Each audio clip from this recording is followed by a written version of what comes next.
Hi everybody, it's Miss Fulton and I'm here to show you how to use a Punnett square to determine the genetics of the offspring of two parents. So you are welcome to either just follow along and watch, or if you're someone who learns best from making notes, pause the video and grab a lined piece of paper. I'll put a picture of my notes on our OneNote under the genetics channels files. Okay, so we've been talking a little bit about hitchhiker's thumbs in class. Remember, you can have a straight thumb or a hitchhiker's thumb which bends backwards like mine does. And in humans, a straight thumb is dominant to a hitchhiker's thumb. So we're going to pick a letter to represent these alleles. So remember, the dominant one gets a capital letter. So let's say straight thumb is, use blue, big T, and a hitchhiker's thumb will be little t. Okay. So what you're going to see is word problems like this one. So a person who is homozygous dominant, I'm going to underline that because that's important. That's one of your parents' genotypes. Has children with someone who is heterozygous for thumb shape. So we're going to decide now what these parents' offsprings are. What these parents' genotypes are.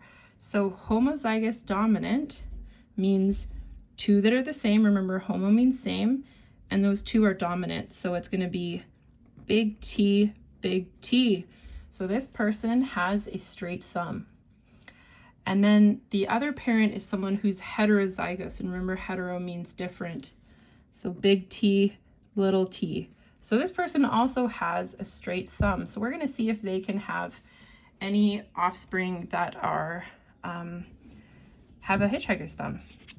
So first thing, it says give the genotype and phenotype ratios for their offspring. So what these are is the percentage of their offspring that have each genotype and the percentage that have each phenotype. So what you're going to do is draw a Punnett square. So if you're doing this just off of like a word problem, you can just draw two vertical lines and two horizontal lines, and that's done. In your workbook, it has these inside of a square. You don't need the square. You don't have to draw the square if it's just you. You can just draw like a number sign like that. That's totally fine. So what we do is put one parent's genotype on the top, okay? And you have to make sure that both of these big T's belong to one parent. They have to go on the same side of the Punnett square. So I'm going to do big T, big T. If you put one big T here and then say a big T here from the same parent, you're going to end up with incorrect answers in some cases. Okay, my other parent, remembers heterozygous big T, little t. So I'm going to do one big T on that side and one little t. Okay, that's how you set up your Punnett square. You put one parent on each side of the square, one on the top, one on the side. And now what I do is I pull these down. So when I have a big T here, I move that one down. When I have a big T here, I move that one over. So this box is touching two capital T's. So this offspring is big T, big T. This one is touching a big T and it lines up with this big T.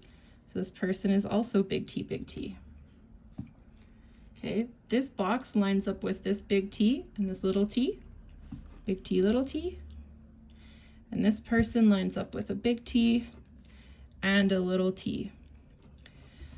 It's convention to write the capital letter first, the dominant one first, because it's the one that tells you what phenotype you're going to have. So don't write it like this, okay? Even though you have the right number of each, we write it with the big T in front just to keep track. It's easier that way, trust me. Okay. So when we do a genotype ratio, we look at all of the genotypes available. So there's two different genotypes in here, right? Big T, and big T, little t. And we have four boxes here. So all of your percentages in this unit are going to be either 0%, 25% if it's one box, 50% for two boxes, 75 for 3 boxes, and 100% if all 4 boxes have the same. So think of it just like quarters. You've got 25 cents, 50 cents is 2 quarters, 75 cents is 3 quarters. Okay, not too hard, this math.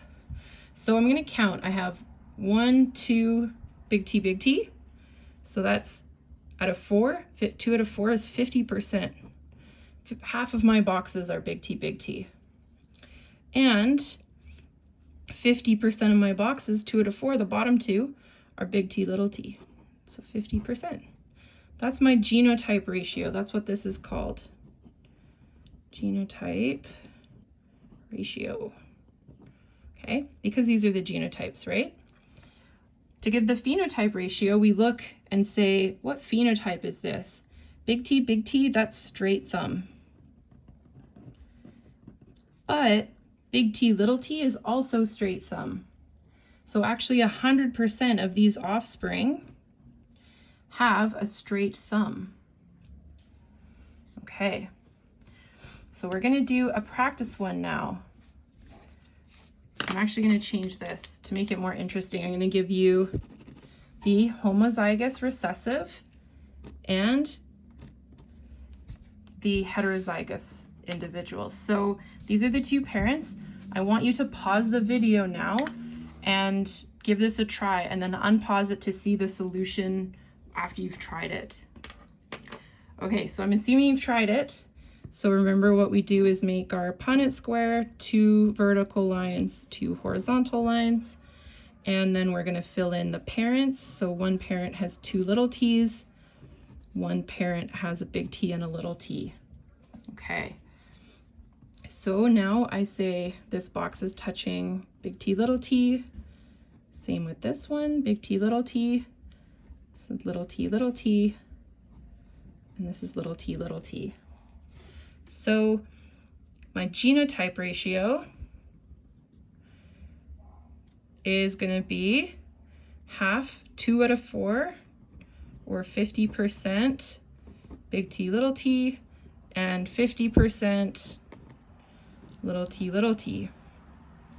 Okay, now these are different phenotypes this time. So my phenotype ratio is going to be 50%. Big T, little t is a straight thumb. And little t, 50% of these offspring are going to have a hitchhiker's thumb. So this is how you can end up with offspring that have different traits than their parents, and also different traits from each other. Roughly half this couple's children, well, there's a 50-50 chance this couple's children will have a straight thumb, and a 50% chance they'll have a hitchhiker's thumb. I hope that was helpful. Go ahead and move on to the next item on your to-do list, and let me know if you have any questions.